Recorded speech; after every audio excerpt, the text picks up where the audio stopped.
বন্ধুরা Bangla health tips live চ্যানেলটিকে subscribe করতে ভিডিওর নিচে দেওয়া সাবস্ক্রাইব বাটনে ক্লিক করুন, তারপর বেল আইকনটি প্রেস করুন। বন্ধুরা আপনাদের YouTube channel Bangla health tips লাইভে আপনাদের সকলকে স্বাগতম। একটি স্বাস্থ্যকর মন, পাতলা এবং ফিট শরীর এবং নরম ও কোমল ত্বক, আমরা প্রায় সকলেই বৈশিষ্ট্যগুলো অর্জন করতে চাই, কিন্তু খুব সহজেই ভুলে যাই যে এমন কিছু পাওয়ার জন্য পুষ্টিগতভাবে ভারসাম্যযুক্ত ডায়েট সহ একটি সুশৃঙ্খল ওয়ার্কআউট নিয়ম অনুসরণ করাটা ভীষণ জরুরি। আর তার থেকেও বেশি জরুরি আমাদের শরীরের ভেতর থেকে ক্ষতিকারক টক্সিনগুলোকে শরীরের বাইরে বার করে দেওয়া। নানান রকম ক্ষতিকর ও অস্বাস্থ্যকর খাবার খাওয়ার ফলে আমাদের শরীরে নানান ধরনের বিষ বা টক্সিক পদার্থ জমে। ছুটির দিনে হয়তো একটু বেশি খাওয়া হয়ে গেল, কিংবা দিনের পর দিন রাস্তায় জাঙ্ক ফুড খেয়ে গেলে সেই থেকেই হয় এই সমস্যা। কিন্তু কয়েকটি সহজ পদ্ধতি রয়েছে যা মেনে চলতে পারলে শরীরকে বিষমুক্ত করে সুস্থ ভালো রোগমুক্ত থাকা যায়। বন্ধুরা আমার আজকের এই ভিডিওটিতে আমি আপনাদের সঙ্গে তেমনই অতি সহজ 9টি ঘরোয়া পদ্ধতি শেয়ার করব।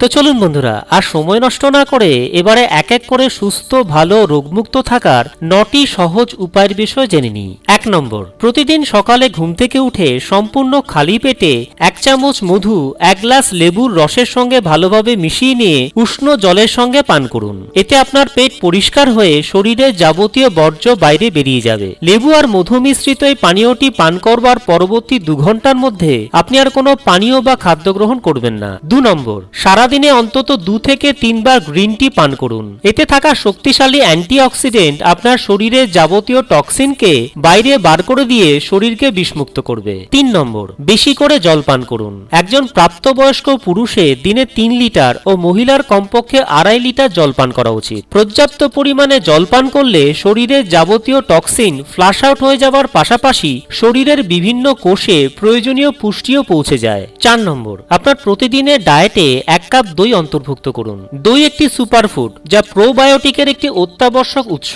এতে ভালো ব্যাকটেরিয়া থাকে যা হজমের সমস্যাগুলোকে হ্রাস করতে সহায়তা করে এবং আপনার পাচনতন্ত্রকে ভেতর থেকে পরিষ্কার করে। 5 নম্বর, ফাইবার আছে এমন খাবার বেশি করে খান, যেমন ফলমূল এবং টাটকা সবুজ শাকসবজি। এর ফলে আপনার হজম ভালো হবে, শরীরের মেটাবলিজম রেট বাড়বে, বাওয়েল মুভমেন্ট ভালো থাকবে এবং ভবিষ্যতে কোলন ক্যান্সার হওয়ার সম্ভাবনা অনেকটাই কমবে। ফাইবারযুক্ত খাবার হৃদরোগ, ডায়াবেটিস, ওবেসিটি ও ক্যান্সারের মতো রোগকে দূরে সরিয়ে রাখে। 6 নম্বর, প্রতিদিন নিয়মিত অন্তত 30 মিনিট হালকা যে কোনো এক্সারসাইজ বা ব্যায়াম করুন। 7 নম্বর, অ্যালকোহল এবং ক্যাফেন সমৃদ্ধ খাবার যতটা পারবেন এড়িয়ে চলুন, কেননা এই ধরনের পানীয় বা খাদ্যে থাকা উপাদানগুলো থেকে শরীরে প্রভূত পরিমাণে টক্সিন জমা হয়। মাংস, চর্বি এবং গ্লুটেন ধর্মী খাবার এবং পানীয় যেমন পাউরুটি, পাস্তা, স্ন্যাক্স, সস, বিয়ার এবং কেক আপনার প্রতিদিনকার খাদ্য তালিকা থেকে বাদ দিন। তার বদলে ফল, সবজি, স্যুপ এবং ডাবের জল পান করুন। 8 নম্বর, হজম শক্তি বাড়াতে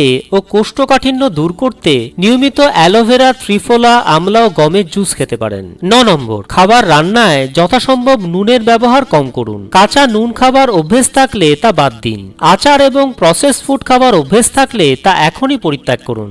বন্ধুরা আজ এই পর্যন্তই। ভিডিওটি দেখবার জন্য আপনাদেরকে অসংখ্য ধন্যবাদ। যদি ভিডিওটি আপনাদের ভালো লেগে থাকে, আপনাদের সামান্যতম কোনো উপকারও এসে থাকে, তবে ভিডিওটিকে অবশ্যই লাইক করুন। আর এই ভিডিওটি ফেসবুক, টুইটার, ইনস্টাগ্রাম এবং অন্যান্য সোশ্যাল মিডিয়া সাইটে শেয়ার করুন, যাতে আপনার সাহায্যে আপনার বন্ধুরাও বিভিন্ন হেলথ রিলেটেড প্রবলেম থেকে ঘরোয়া উপায় মুক্তি পেতে পারেন। আপনাদের মতামত কমেন্ট সেকশনের মাধ্যমে আমাদের জানান যে আপনারা ঠিক কোন ধরনের বিষয়ের উপর ভিডিও চাইছেন, এবং এই ধরনেরই আরো ভালো ভালো ভিডিও দেখবার জন্য বাংলা হেলথ টিপস লাইভ চ্যানেলটিকে সাবস্ক্রাইব করে নিন আর বেল আইকনটিকে ক্লিক করে নোটিফিকেশন অন করে নিন, যাতে আপনি আমার চ্যানেলের সমস্ত ভিডিওগুলোকে সবার প্রথমে দেখতে পারেন। বন্ধুরা আবার আমি ফিরে আসছি খুব শিগগিরই আরো একটি নতুন ভিডিও নিয়ে। ততক্ষণ পর্যন্ত প্রত্যেকে ভালো এবং সুস্থ থাকবেন।